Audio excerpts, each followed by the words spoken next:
Magandang hapon po muli sa ating lahat at buksan po natin mga Bibles sa 1 John. So tuwing hapon po ang pinag-aaral po natin ay kinukuha po natin sa first epistle of John, 1 John chapter 3. 1 John chapter 3.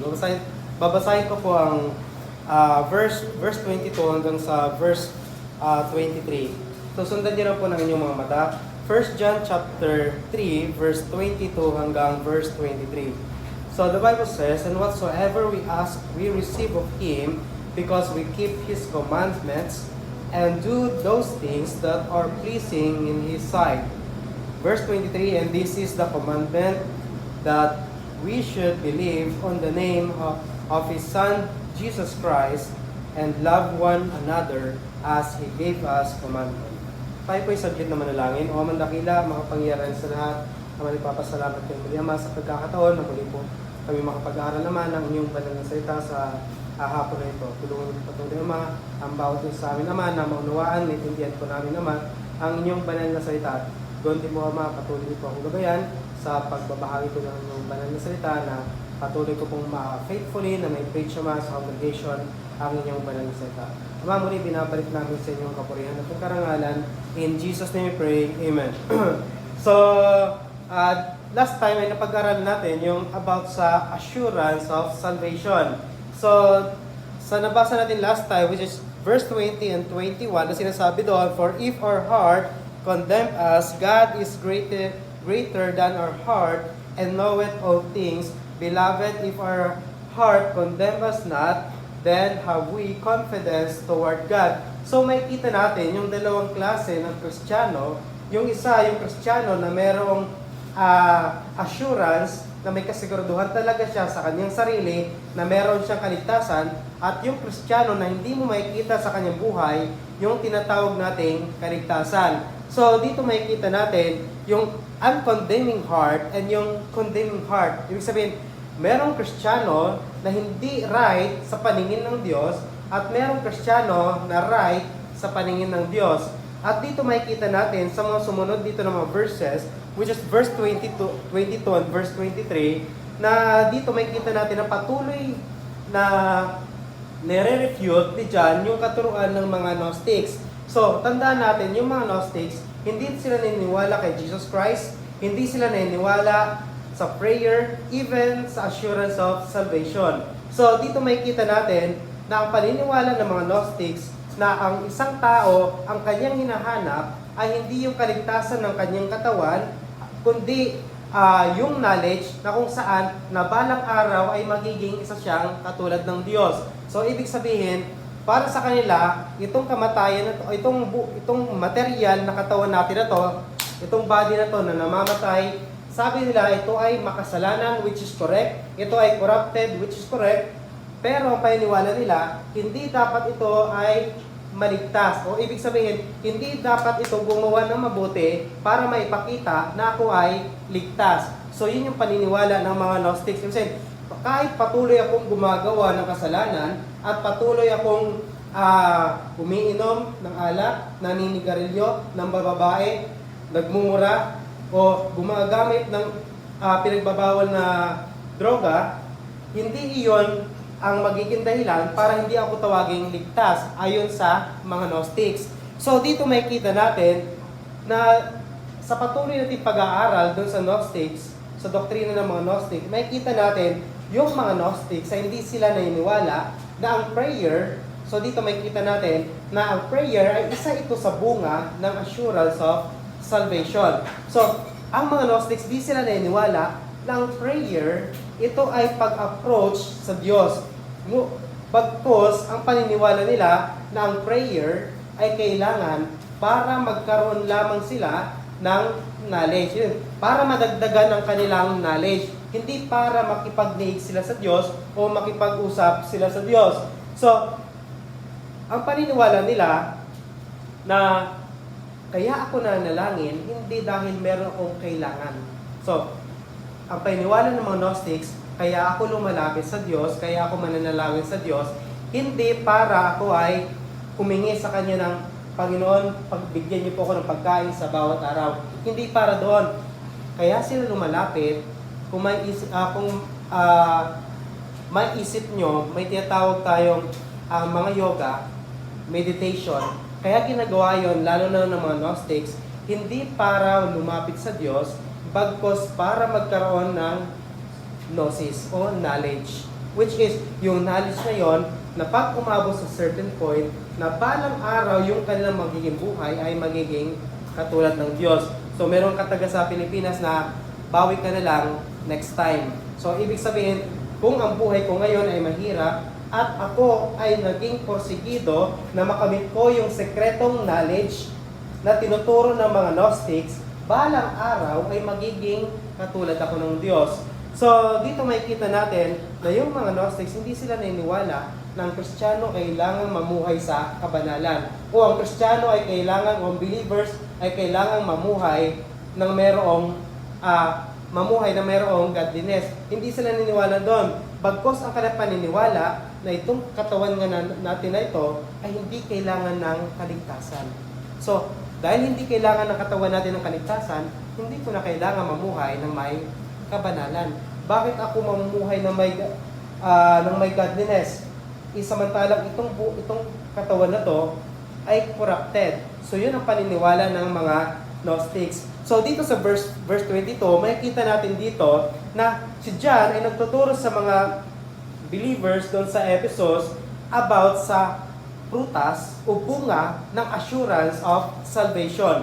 So, tandaan natin, yung pinapatungkulan dito ni John ay yung sa verse 21. Yung sinasabi ni John, Beloved, if our heart condemn us not, then we have confidence toward God. So, nakaraan nakita natin, meron tayong confidence na mag-approach sa Diyos. At dito makikita natin na hindi lamang confidence na mag-approach sa Diyos, bagkos meron tayo ditong guaranteed na answered prayer. Ibig sabihin, kapag ikaw ay may kasiguraduhan na ikaw ay merong assurance ng kaligtasan, meron ding guarantee na sasagutin ng Diyos ang iyong panalangin. At dito natin makikita. So, dito sa verse na to, pinapatungkulan ni John yung mga believers sa Ephesus na kung papaano yung assurance of salvation na meron sila ay nagpo-produce yun ng guaranteed answered prayer. So, ibig sabihin, pag ako isang Kristiyano na hindi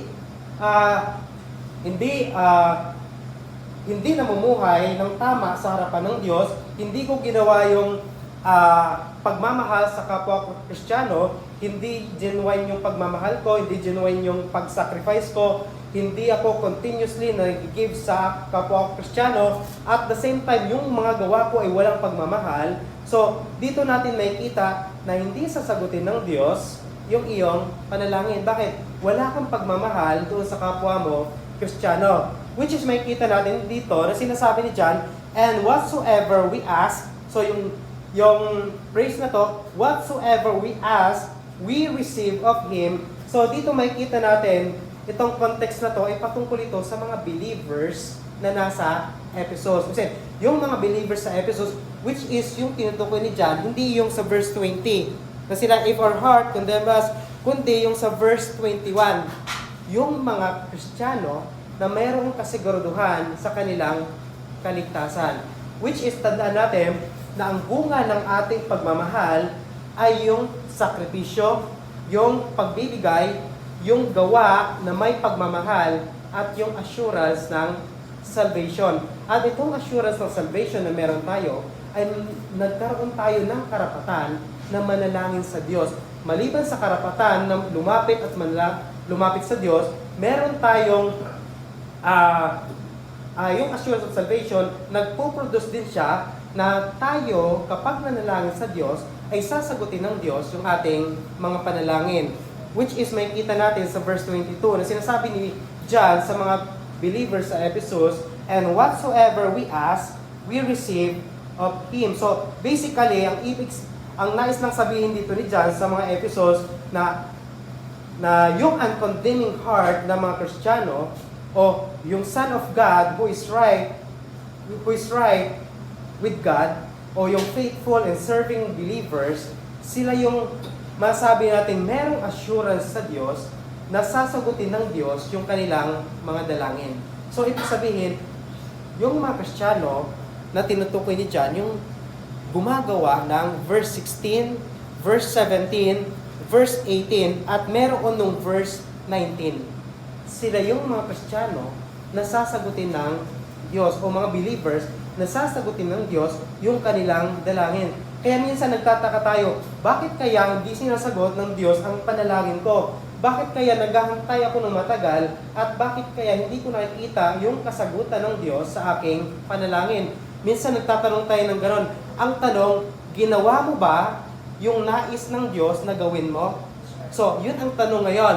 So, kung natandaan natin na yung buhay ni Hezekiah, so si Hezekiah, siya yung isa sa good na hari doon sa Judah o Southern Kingdom. So, nung panahon na kung saan ay malapit na siyang mamatay, siya ay humiling sa Diyos.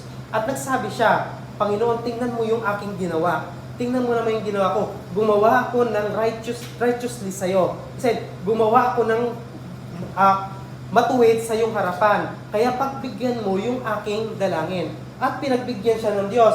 Na panahon na yon, si Hezekiah ay mamamatay na siya. Pero sabi ng Diyos, bibigyan kita ng plus 15 years sa iyong buhay. At nabuhay pa siya ng plus 15 years. So, ganon bilang mga Kristiyano, kung tayo ay merong sabihin, ang pinaka-main tema na makikita natin sa 1 John ay yung fellowship natin sa Diyos. So, kung titingnan natin, kapag ang isang Kristiyano ay wala siyang fellowship sa Diyos, hindi kataka-taka na ikaw ay hindi sasagutin ang mga panalangin mo. So, ibig sabihin, pag ako ay hindi nagpapatuloy sa gawain ng Diyos, hindi ko ginagawa yung utos ng Diyos, hindi kataka-taka kung hindi sasagutin ng Diyos yung aking panalangin. At the same time, pag mali ang aking puso, hindi rin sasagutin ng Diyos ang aking dalangin. So which is makikita natin even doon sa, mamaya titingnan example, doon sa Psalm. So, dito makikita natin, yung isang mananampalataya o yung believer na may tunay na pagmamahal ay magpuproduce siya ng assurance of salvation. So, tandaan, pag may tunay kang pagmamahal, so, i-gagat ko lang.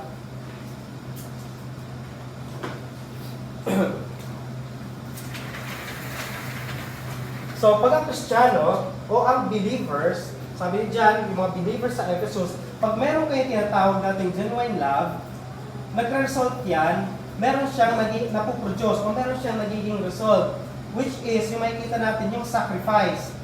So, sacrifice. Then, at the same time, yung tinatawag natin giving.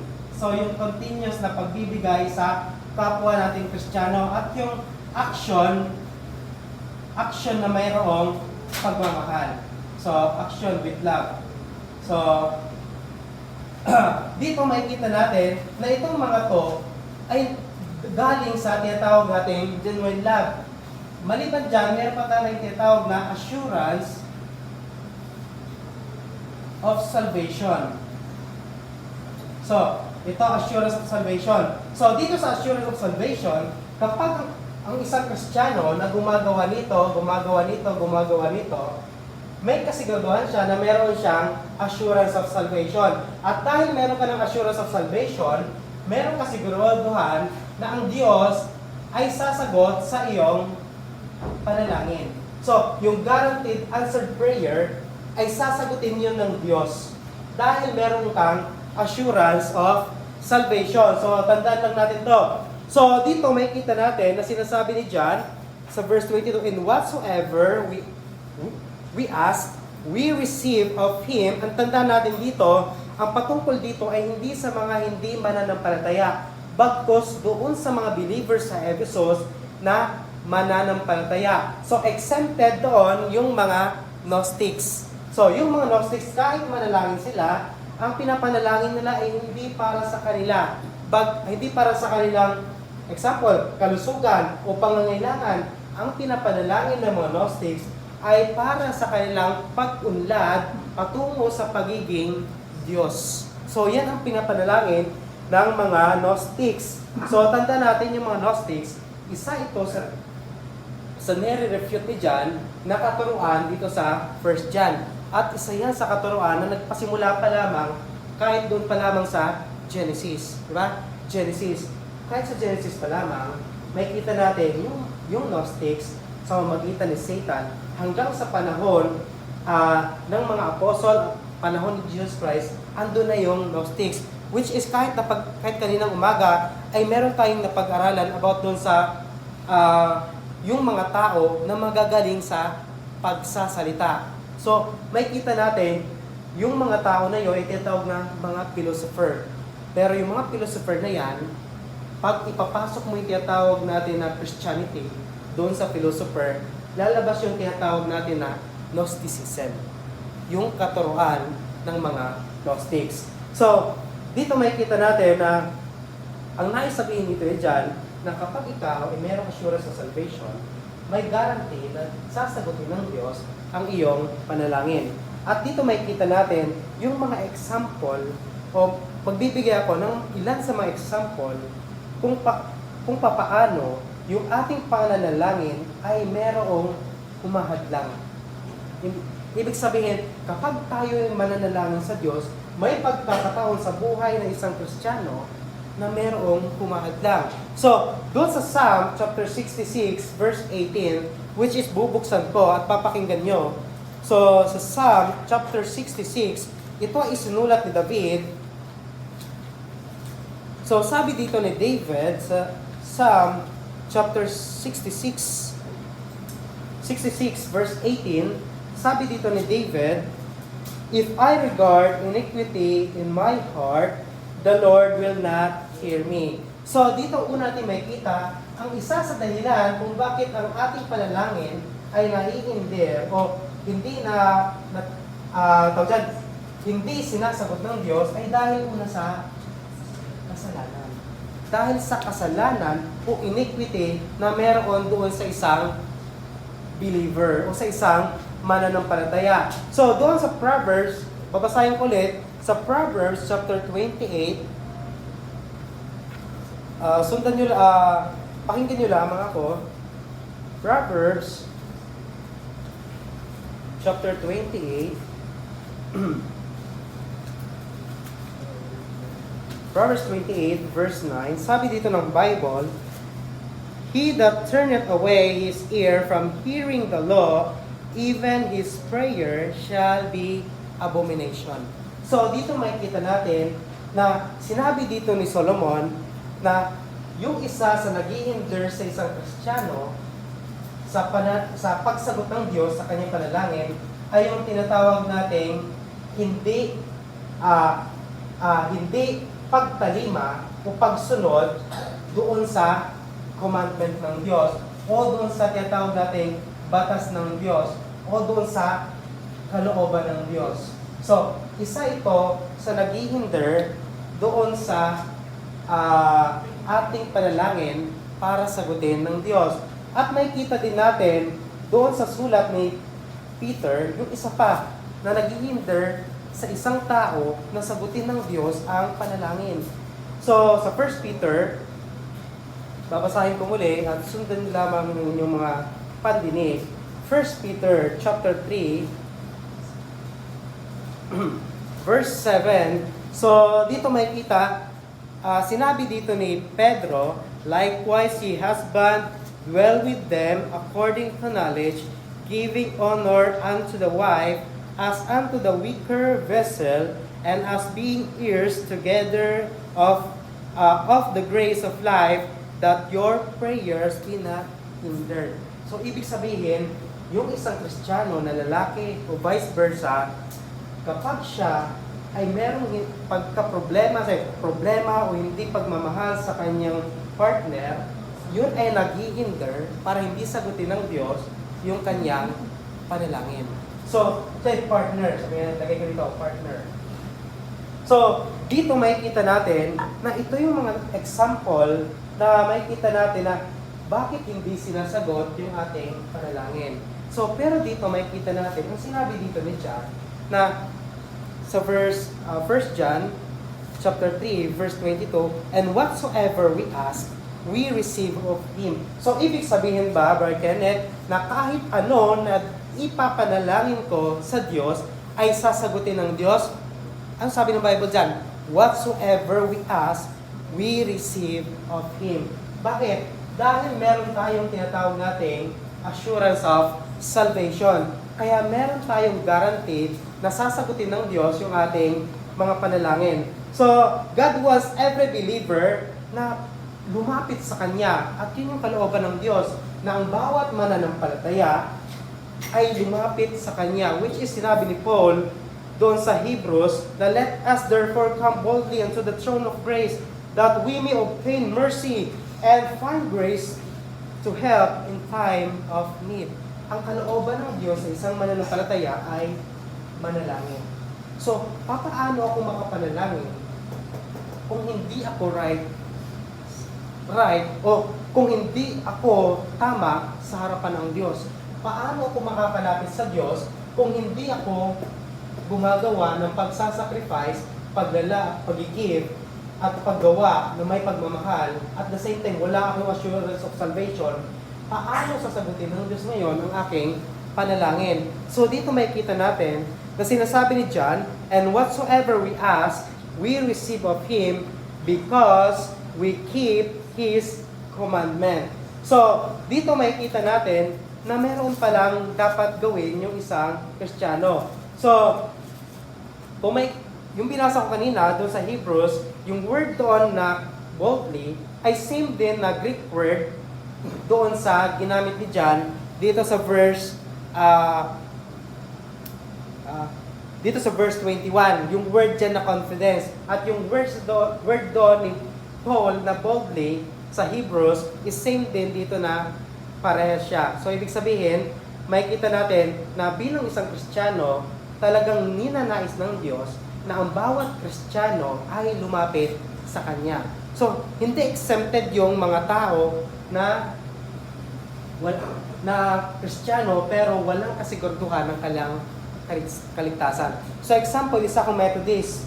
At ang paniniwala ng aking simbahan ay kapag ako ay nagkasala, ay nawawala ang aking kaligtasan. Hindi yun, kahit sabihin ko na nawawala ang aking kaligtasan, pero pag totoo na ako'y nanampalataya, ako'y nagsisi ng kasalanan at nanampalataya kay Jesus Christ, meron akong assurance of salvation. Pero ang problema, wala sa akin ngayon yung tinatawag natin kasi guaranteed o kasiguraduhan na sasagutin ng Diyos ang aking panalangin kasi hindi ko ito nagagawa o hindi ko ito ginawa. So, dito makikita natin na napaka-healthy sa isang believer na makipag-niig sa Diyos o makipag-usap sa Diyos. At yun yung kalooban ng Diyos. A healthy believer will have a continuous fellowship with God through prayer. So ito yung parang katulad ng mag-asawa, lalaki at babae, na meron silang intimate at close relationship sa bawat isa. So example na lamang, sa dalawang mag-asawa, masabi mo na healthy yung kanilang pagiging mag-asawa kung palagi silang nag-uusap. Pero, isipin mo, yung isang Kristiyano na hindi nakikipag-usap sa Diyos, di ba? Makikita natin, hindi healthy na relationship yung meron ka ngayon sa Diyos. Anong dahilan?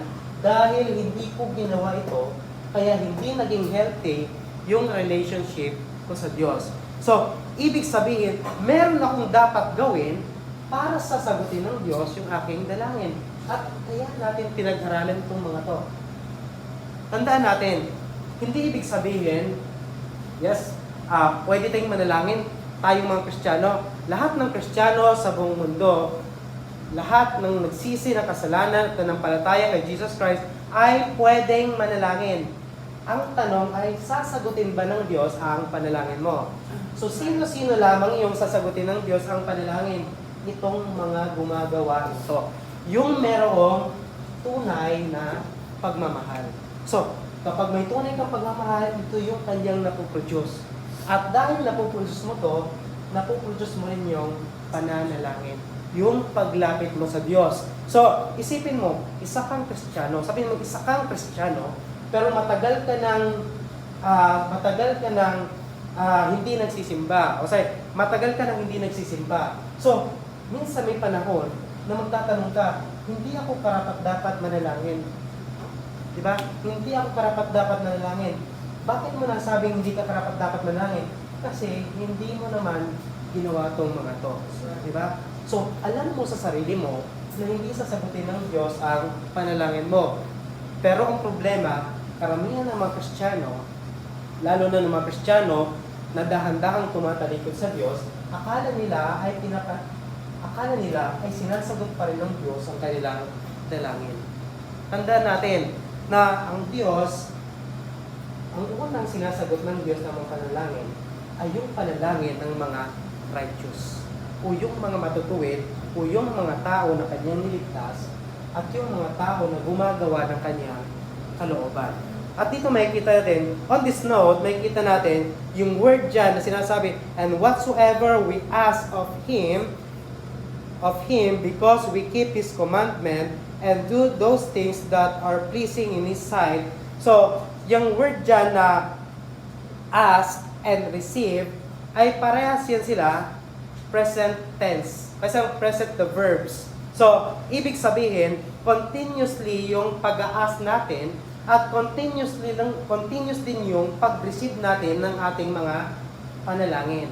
So, ibig sabihin dito, sabi niyo dyan sa mga believers sa Ephesus, kapag kayo mga believers sa Ephesus, kayong mga believers sa Ephesus na gumagawa ng sacrifice, giving, yung pag-action na may pagmamahal sa kapwa Kristiyano, lahat ng inyong mga dalangin ay sasagutin din ng Diyos. So, dahil nag-sacrifice ka, dahil nagbigay ka, isipin mo, halos wala ka na, pero nagbigay ka. At the same time, makikita natin, yung action mo, yung bawat paglilingkod mo sa kapwa mong Kristiyano ay mayroong pagmamahal. So, makikita natin dito, papaanong paraan babawiin ng Diyos yung ating mga ginawa sa pamamagitan ng pagsagot niya ng ating mga panalangin. At ito yung makikita natin dito na sinasabi ni John. So, ibig sabihin, tayong mga Kristiyano, kapag faithfully tayo na sumusunod sa kalooban ng Diyos, isa lang mas sinasabi ni John, patuloy kayong humingi sa Diyos at patuloy ibibigay sa inyo ng Diyos ang inyong mga hinihiling. Yun yung ibig sabihin ni John dito sa phrase na to na whatsoever we ask, we receive of Him. Ito ay continuously na nare-receive mo. Pero merong condition para doon sa answered prayer. Merong condition na dapat gawin yung isang Kristiyano para ma-answer yung kanyang panalangin. Which is sinasabi ni John sa verse 22, and whatsoever we ask, we receive of Him because we keep His commandments and do those things which are pleasing in His sight. So, una natin makikita para sabihin natin na masasagot ng Diyos yung ating panalangin ay una, keeping His commandment. Yung word dyan na keeping ay mula siya sa Greek word na tereo. Tereo. Yan, tereo. So, tereo. Na ibig sabihin yung word dyan na tereo ay keep. So, yun yan, keep. Greek word ay tereo. Yung English translation ng ating King James Bible ay keep. So, dito sinasabi ni John sa verse 22, because we keep His commandment.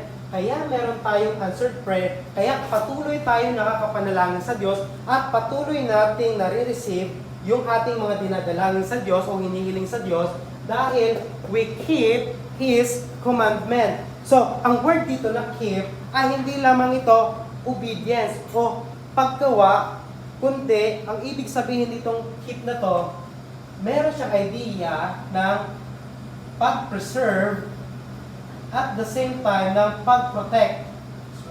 So, pag-preserve at pag-protect. So, kung matatandaan natin, siguro maaaring naibigay na dito sa congregation, yung patungkol doon sa history ng papaano na i-transmit yung Word of God, yung Old Testament at New Testament. So, doon sa Old Testament, paano na i-transmit sa atin yung Old Testament? So, tandaan natin, ang Old Testament ay nasulat saan? Sa Hebrew. So, Hebrew Masoretic text. So, Hebrew text o Hebrew Old Testament. So, doon.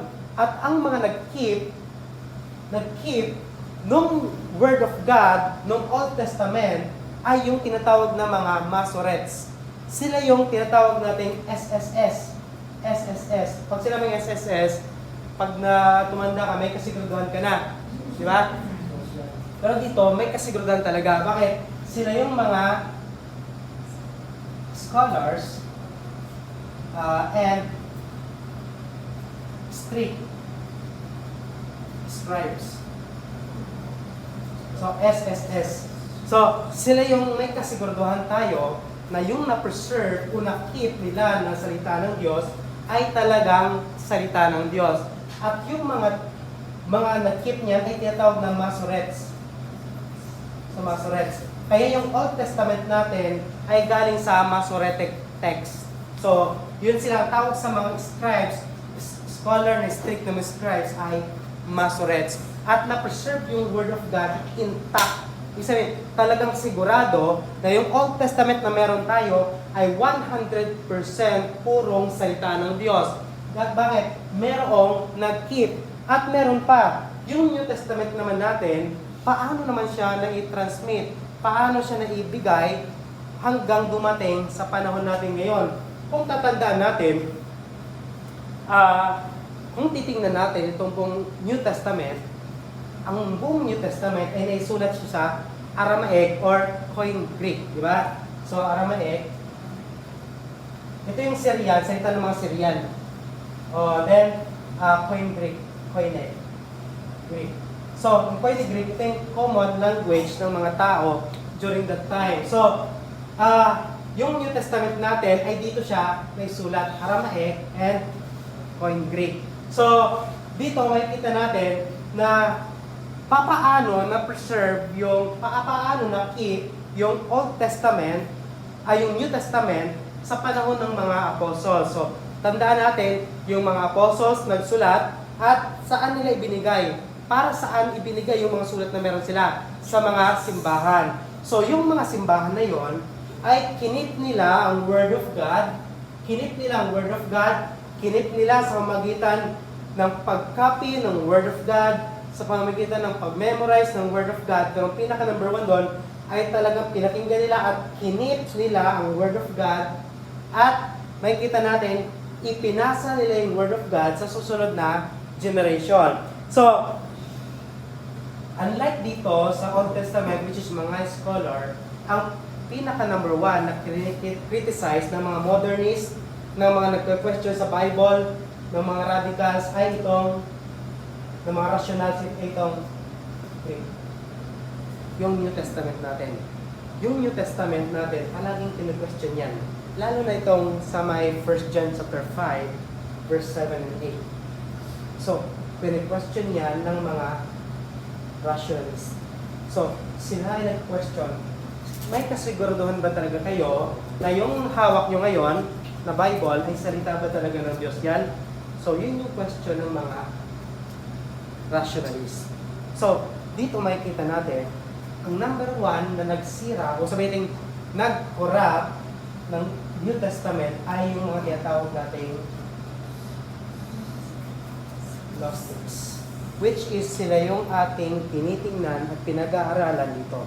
So, makikita natin na itong word dito na sinasabi ni John sa mga believers sa Ephesus, because mayroong condition, we keep His commandment. Bakit pag anong hinihiling natin sa Diyos ay ibinibigay sa atin sa atin ng Diyos?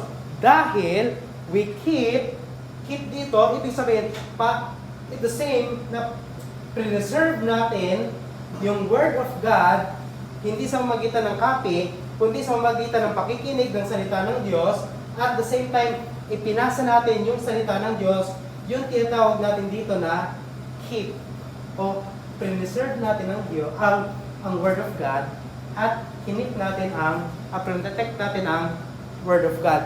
Yan yung sinasabi dito ni John na, and whatsoever we ask, we receive of Him, because we preserve His commandments. His commandments. So, makikita natin dito na isa lamang yon, yung pag-keep ng commandment. So, para sagutin ng Diyos, yung condition para sagutin ng Diyos ang ating panalangin ay yung keeping His commandment. So, keep His commandments. So, ito yung una. At dito may ito na pong pangalawa na makikita natin, which is sinasabi dito ni John. So, sabi ni John, keep His commandments and do those things that are pleasing in His sight. So, makikita natin dito, yung doing God's will. So, yung pangalawa natin makikita dito, ay yung doing His will.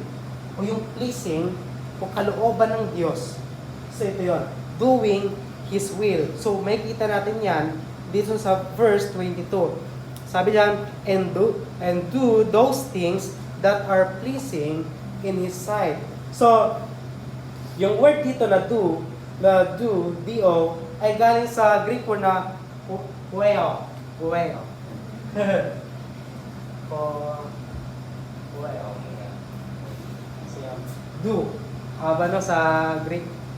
Gawin. Sa Tagalog, gawin. So, uweo. So, ibig sabihin na kung ang keeping, kung itong keep ay God's command to do what He wants, itong doing, ito naman yung man's willingness to do God's command. So, kung ito, pag-keep, ay i-preserve mo yung kalooban, yung salita ng Diyos, itong doing, ay yung kalooban ng Diyos ay gagawin mo. So, dito, sa dalawang to, ito yung condition para magkaroon tayo ng answered na pananalangin. Paano mo makikip yung commandment ng Diyos? So, tanda natin na itong pagmamahal, love, isa yan sa dalawang commandment ng Diyos. Itong pagmamahal. Pag hindi mo makikip yung pagmamahal, at yung pagmamahal na yan, yung tunay na pagmamahal, ito yung mga naging lusot. So, hindi ka napasado dun pa lamang sa una. Paano mo magagawa yung hindi ka pasado, di ba? Kung saan pa nag-fail ka, paano gawin to? Ito, example, paano gawin ang gripo? Ngayon, tumalon ka na agad, paano gamitin ang gripo? Samantalang hindi mo pa alam paano gawin. Di ba? Tapos tumalon ka na sa paano gamitin. Parang ganon, na imbis ang unang mo nang gawin ay paano ito gagawin. So, ganito, ilalagay siya, then dapat nakaano siya sa may tubig. Then, ngayon, paano siya gamitin? Paano ba gamitin ng gripo? So, gaganin mo lang siya. So, at lalabas na yung tubig. Pero hanggat hindi mo ginawa ito una, kahit gawin mo na siya, ginawa mo na yung pagbukas, hindi pa rin lalabas ang tubig. Bakit? Kasi hindi mo naman muna, di ba? So, makikita natin dito na bilang isang Kristiyano, dapat ito, i-preserve natin yung salita ng Diyos at the same time, gagawin natin yung sinabi ng Diyos sa kanyang salita. Which is, makikita natin, nang sinabi ng Diyos yung kanyang commandment. At yun yung sa verse 16, 17, 18. Kung titingnan natin buong sulat ni John, it's all about sa pagmamahal. At ang number one, at ang dahilan kung bakit ang church sa Ephesus ay bumagsak dahil sa pag-fail sa pagmamahal sa Diyos. So ito, love. Isipin mo, patuloy mong itinuturo yung pagmamahal sa kapwa, pagmamahal sa Diyos, pero dito sila number one na bumagsak. Isipin mo yun, kaya isang tao, pag tinuturo yun sa isang tao, doon sila minsan mahina. Diba? Kaya ang dahilan, bakit palagi na yung napapakinggan ko sa preaching, bakit palagi na ng pagmamahal? Wala bang pwedeng correction naman? So, may kita natin, bakit yung pagmamahal? Kasi ang problema, yung Kristiyano, yung pagmamahal minsan, sabihin, madali ang magmahal, pero madali bang gawin yung mga to, which is part ng pagmamahal. Diba?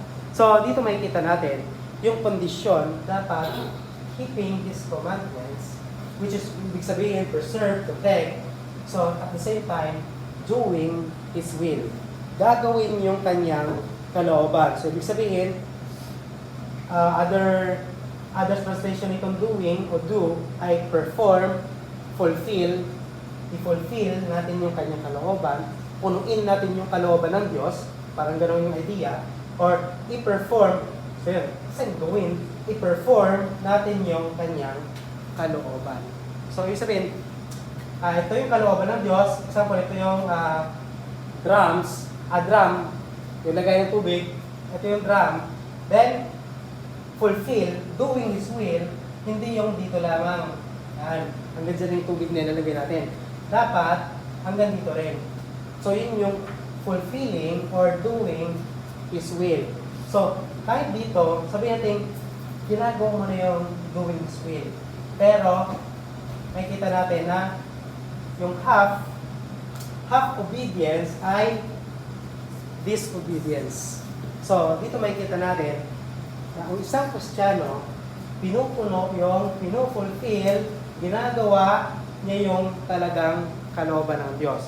Which is punuin yung kalooban, gawin yung kalooban ng Diyos. Which is sinabi ni John sa mga believers doon sa Ephesus, ito yung kondisyon para malaman nyo na sasagutin ng Diyos ang inyong mga panalangin ay kung kayo ay inyong pinipreserve, protect, keep yung kanyang salita, yung kanyang commandments, and do those things that are pleasing in His sight. So, dito makikita natin na John wants the believers sa Ephesus na magkaroon ng healthy at intimate, healthy relationship, fellowship doon sa Diyos. Yan yung gusto ni John, na yung mga believers doon sa Ephesus ay magkaroon silang healthy na relationship. Hindi lamang healthy relationship sa Diyos, kundi healthy relationship sa kapwa mananampalataya.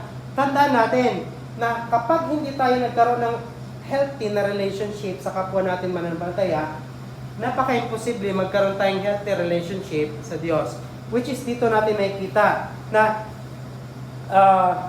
makikita natin na yung nais ni John na parting sa mga Ephesus ay yung fellowship, ay dapat yung fellowship at relationship na meron yung bawat Kristiyano sa bawat isa ay dapat healthy.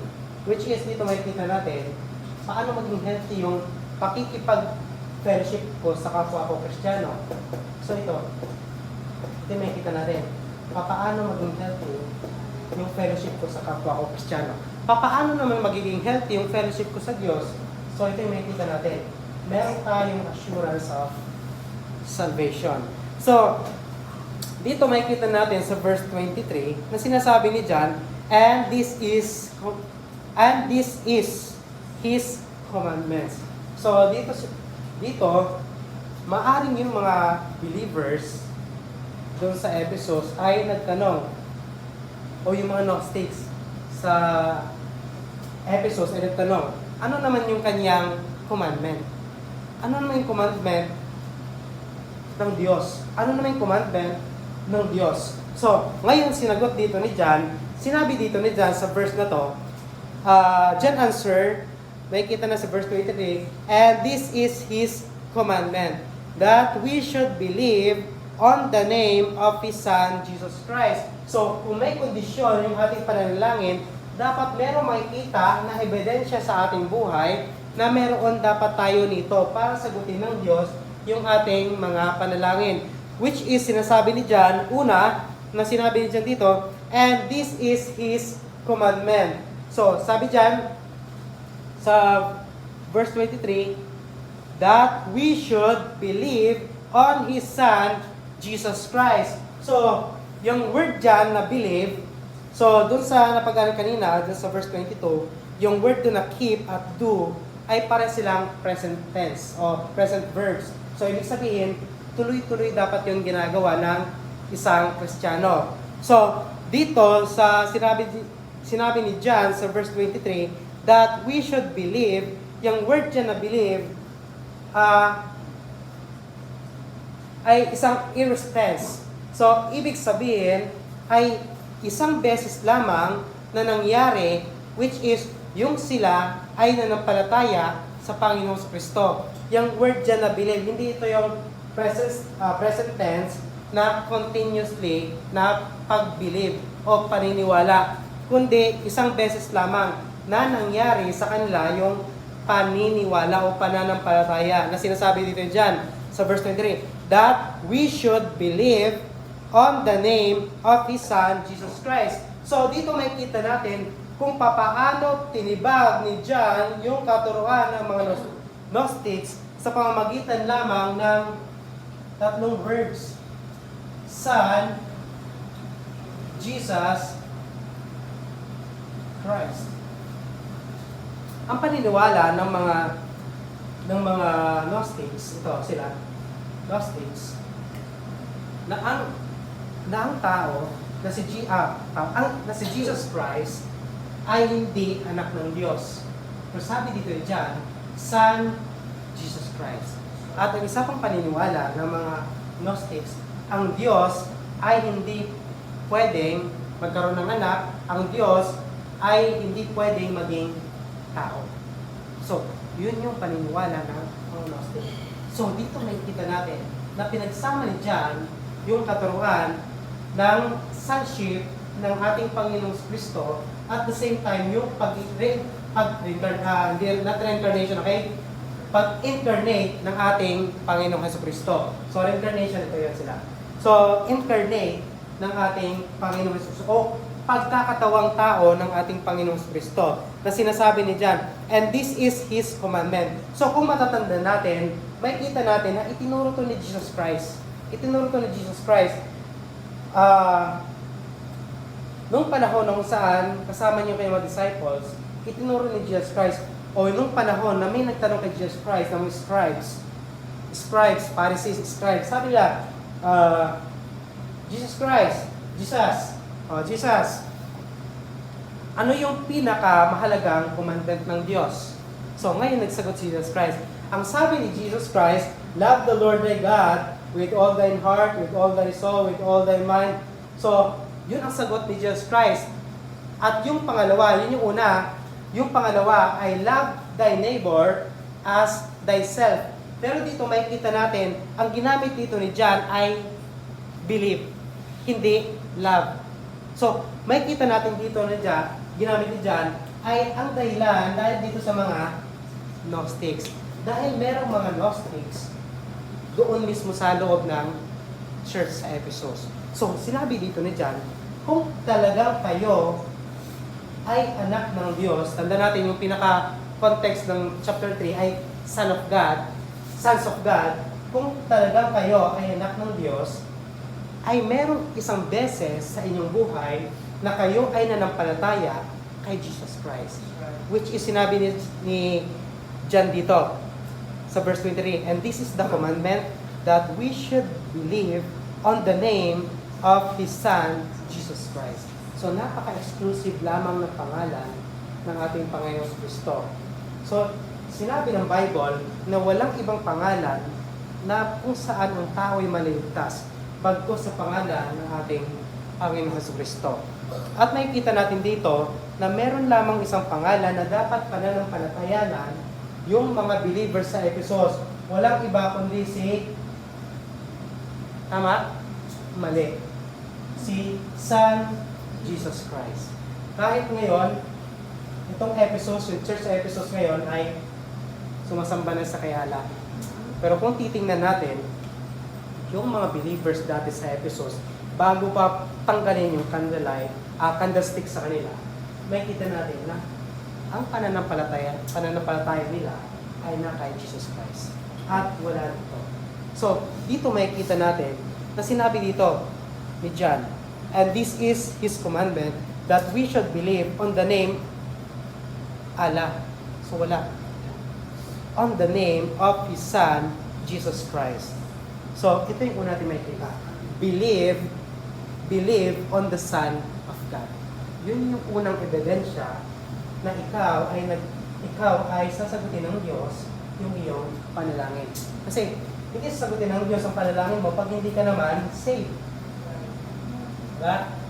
Hindi sagutin ng Diyos ang panalangin mo pag hindi ka saved. Isipin lang natin na merong bata. May panahon na may maaway talaga magulang. May bata dyan at biglang tawag sa'yo, nanay, kahit hindi ka naman niya, nanay, o tatay, kahit hindi ka naman niya, tatay. At ngayon, pahingi ang pambili ng bike. So, paano mo sinasabi na kapag ikaw hindi ka safe, nanghingi ka sa Diyos ng bike, o nanghingi ka sa isang tao ng bike, sa tingin mo bibigyan ka niya, hindi ka naman niya anak. So, exclusive lang yung prayer na sasagutin ng Diyos doon sa kanyang mga anak. Yung mga nag-believe on the name of the Son of God. So, dito makikita in this verse, John used the word believe, yun nga, to respond against doon sa mga Gnostics. At yung mga Gnostics na to, hindi pa nila na-experience yung salvation. Yung word dyan na believe, hindi pa nila na-experience yon ng mga Gnostics. Bakit di nila na-experience? Kasi kung sa verse, kung titingnan natin, verse 16, 17, 18, hindi nila nai-apply ito sa kanila.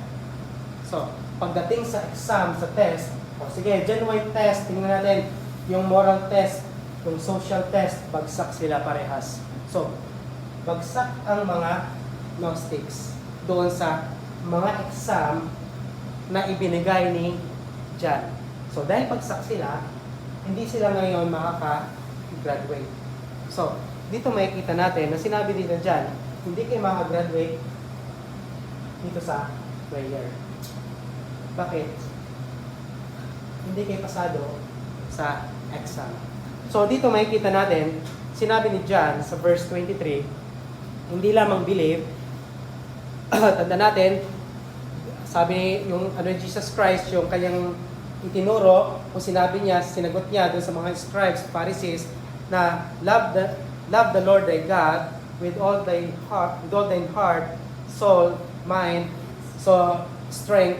So makikita natin, ang dito ginamit ni John ay believe. Sa verse 23, believe on the name of His Son, Jesus Christ, anak ng God the Father, which is si Jesus Christ. So, makikita natin talaga dito na ginamit ni John yung against dun sa mga Gnostics, yung His Son, Jesus Christ. His Son, His, patungkol ito sa God the Father. So, His Son, which is yung sinabi ni Jesus Christ dun sa Matthew na sinabi nun, and love the, kalimutan ko. Doon sabi ni Jesus Christ doon, mahalin mo ang Diyos ng higit, di ba? Ng higit kesa mahalin mo ang Diyos ng buong pag-iisip, ng buong buhay, ng buong lakas. So yung sinabi doon ni Jesus Christ, dito ang sinabi ni John ay believe on the name of the Son of God. So, which is Son of God, walang iba kundi si Jesus Christ. Believe on the name of His Son, Jesus Christ. So, yun yung una. Believe on the Son, on the name Son, Jesus Christ. So, ang pangalawang makikita natin dyan, na sinabi ni John, ay, and love one another. And love one another. So, pag tinignan natin, ilang paulit-ulit, ilang beses na inulit-ulit ni John, yung love one another. Yung word na love dito. So, yung word na love dito ay mula sa Greek word na agape. Agape. Ibig sabihin, ito yung genuine love. So, sinasabi na naman ni John, minahal niyo na ba yung inyong kapwa, kapatid? Sinabi ni John sa mga episodes, sige, kung sinasabi niyo na kayo'y naniniwala, nanampalataya kay Jesus Christ, ang tanong ko naman ngayon, minahal niyo ba yung inyong kapwa, kapatid? So, which is sinabi dyan? Sinabi dito ni John, and love one another.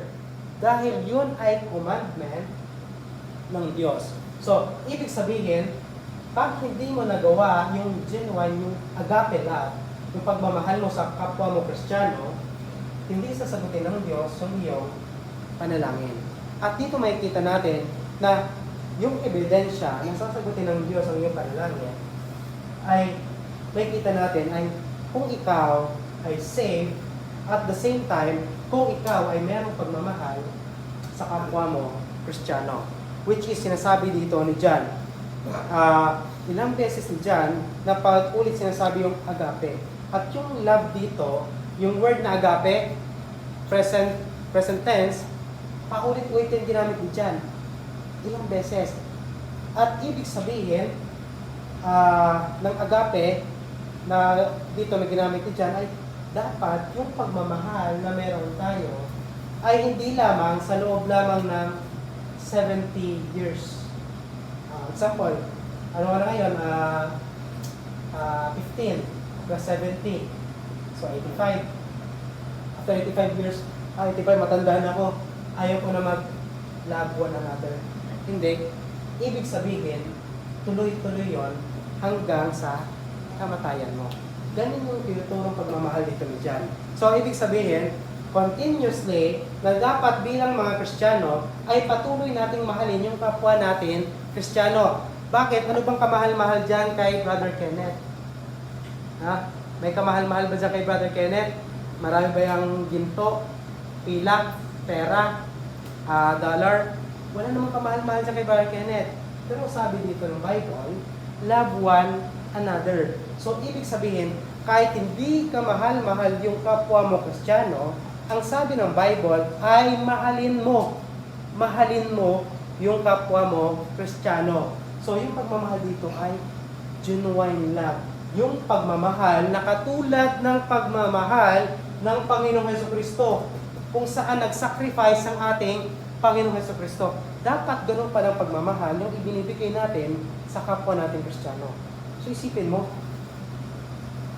kung isipin natin, napakahirap yung ginawa ni Jesus Christ. Kaya ba kaya natin gawin yon? So, may kita natin, kaya, which is pag-aaral natin sa next week. Pero dito may kita natin na bilang mga believers, paano sasagutin ng Diyos ang ating mga panalangin. So, una, dapat ikaw ay saved. At the same time, minahal mo yung kapwa mo, Kristiyano. So, ito, minahal mo. At nagagawa mo tong mga ito. Yung pagsasacrifice sa kapwa mo Kristiyano. Kasi isipin mo, nanalangin ka, sinasabi mo, Panginoon, ibigay niyo po sa akin ito. Itong isang bagay na to. Pero may problema ka sa kapwa mo Kristiyano. Sa tingin mo, sasagutin ng Diyos yung iyong panalangin. Di ba? Isipin mo na lamang yon na ikaw ay Kristiyano at siya ay Kristiyano at kapwa kayo mananampalataya. So, ang dapat yung gawin ay magmahalan. So, paano pagmamahalan ng mag-asawa? Ganon. Pagmamahalan ng magkapatid, mag-asawa. So, may kita natin na nais ni John na sabihin sa mga believers sa Ephesus na may mga Gnostics. At yung mga Gnostics na yan ay bagsak sila pagdating sa pananampalataya sa Panginoon Kristo. At bagsak sila pagdating sa dito sa tunay na pagmamahal. At dito makikita natin na sinabi ni John sa verse 23, and this is the commandment that we should believe on the name of His Son Jesus Christ and love one another as He gave us commandment. So yun ang bakit natin gagawin yung mga to. Dahil ito ay ibinigay sa atin ng Diyos. Which is sinabi niya, as He gave us commandment. So, ibinigay sa atin to ng Diyos. Una, ibinigay ito ni Jesus Christ sa mga apostles, then apostles patungo sa mga churches. So, dito makikita natin, at sa panahon natin ngayon, para sa atin, makikita natin na itong pagmamahal na to, kailangan nating ipadama at ipakita sa kapwa nating Kristiyano. Bakit? Napakahalaga nito.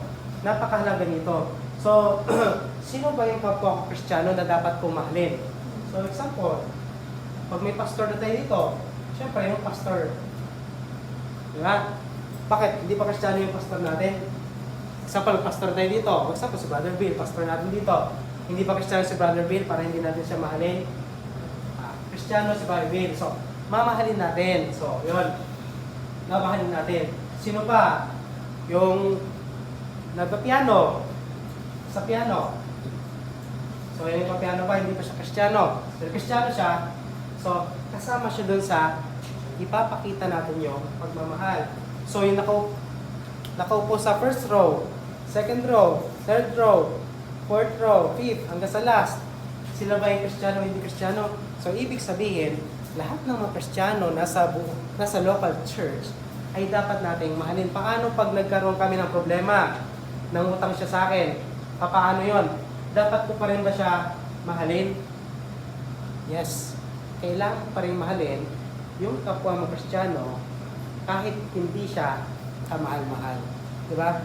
Bakit? Yan ang command sa atin ng Diyos, which is sinabi ni John, as He gave us commandment. At sinabi din doon sa verse 22, though those things that are pleasing in His sight. So napakahalaga na dapat natin keep to, bakit? Ito yung magiging ang mapuproduce ng to ay yung tinatawag natin answer prayer. So tanda natin na sinabi James, the fervent prayer for a righteous man availeth much. So, ibig sabihin, pag hindi tayo righteous man. And then, hindi tayo righteous man. So, bilang mga believers, dapat yung ating buhay, meron tayong pinapakitang gawa. Diba? May gawa na nakikita. Which is, yung gawa na yon magre-reflect sa ating buhay. So, ayan, may pinakita siyang gawa ay nag-reflect sa kanyang buhay. At dahil nag-reflect, nakikita natin yung ating panalangin. Sabi ni John, sige, tuloy-tuloy niyo lang yung inyong panalangin. Yung sabi dyan, whatsoever we ask. Yung word dyan, ask and receive, present tense, tuloy-tuloy niyo lang yung inyong panalangin. At tuloy-tuloy ding sasagutin ng Diyos ang inyong panalangin. Kailan ako hindi dapat manalangin? Walang puwang sa buhay ng isang Kristiyano ang hindi manalangin. Kaya, para ako sagutin ng Diyos ang aking panalangin, dapat gawin ko to. Dapat nasa akin ito. Napakahalaga niyan. Paano ko may apply ito kung patuloy akong namumuhay sa kasalanan? Paano ko may apply yan? May apply ko ba ito? Pagsasacrifice, namuhay sa kasalanan, nagbebenta ako ng bawal na gamot, droga. O kapatid, magdroga ka muna. Sa tingin mo, mag-sacrifice yun? Magbebenta ako sa, example, may tindahan ako. Bebenta ako ng mga sigarilyo. Sigarilyo. Saved by Grace store. Sigarilyo, sacrifice. So, bilang Kristiyano, dapat makita sa atin yung katulad ni Jesus Christ. Which is, katulad ni Jesus Christ, sacrifice.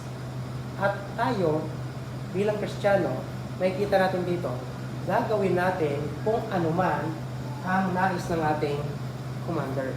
Diba? Pag sinabi Jesus Christ, kaliwa, kaliwa. Kanan, kanan. So dito makikita natin, ang sabi dito ni John, keep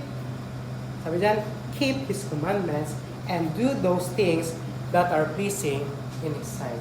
Tandaan natin na napakaikli lang ng buhay natin. Isipin mo, ilang taon ka na, Nicole? Ilang taon ka? 17. So 17 plus 50, 67.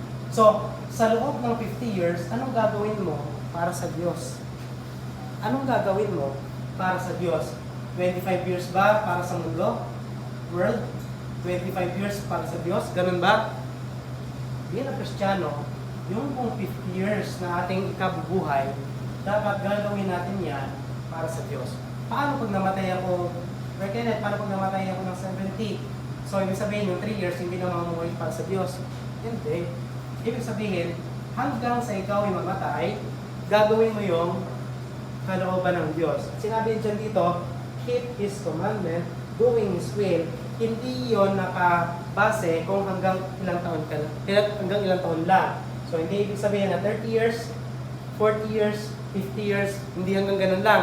Hindi sinabi dyan na after 50 years, na paggawa mo ng kanyang kalooban ay tama na. After 20 years ng pagsunod mo sa kanyang kalooban ay tama na. Hindi. Kundi, tuloy-tuloy, tuloy-tuloy. Sacrifice para sa Diyos. Tayo manalangin. Pamandakila, makapangyarihan sa lahat naman, nagpapasalamat kami sa iyong kapatihan sa aming buhay, Ama. Nagpapasalamat po kami, Ama. Lalo na, Ama, sa aming napag-aralan sa hapon na ito, patungkol po, Ama. So, paano bilang kami mga believers?